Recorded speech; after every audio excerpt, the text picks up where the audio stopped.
శ్రీ సద్గురు పరమాత్మనే నమః. శ్రీ స్వామి అచలానంద గురుభ్యో నమః.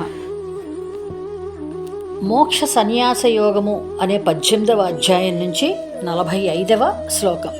స్వే స్వే కర్మణి అభిరతః సంసిద్ధిం లభతే నరః స్వకర్మ నిరతః సిద్ధిం యథా విందతి తత్ శృణు. స్వే స్వే కర్మణ్యభిరతః సంసిద్ధిం లభతే నరః స్వకర్మనిరతః సిద్ధిం యథా విందతి తత్ శృణు. స్వే స్వే కర్మణ్యభిరతః సంసిద్ధిం లభతే నరః స్వకర్మనిరతః సిద్ధిం యథా విందతి తత్ శృణు. 46వ శ్లోకం.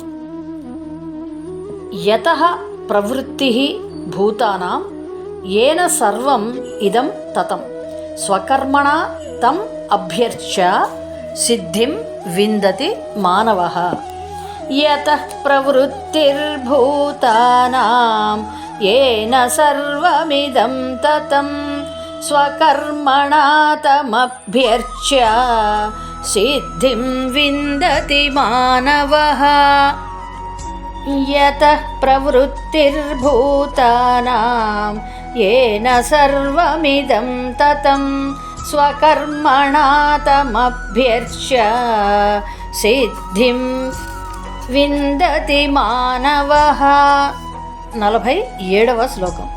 శ్రేయాన్ స్వధర్మః విగుణః పరధర్మాత్ అనుష్ఠితాత్ స్వభావనియతం కర్మ కుర్వన్ ఆప్నోతి కిల్బిషం.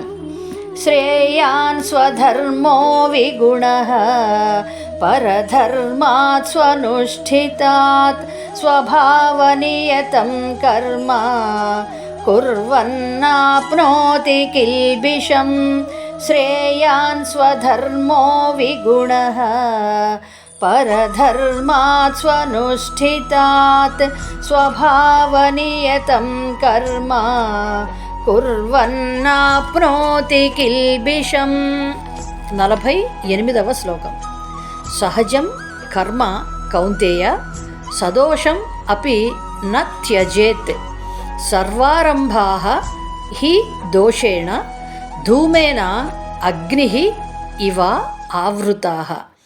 సహజం కర్మ కౌంతేయ సదోషమపి న త్యజేత్ సర్వారంభాః హి దోషేణ ధూమేనాగ్నిరివావృతాః.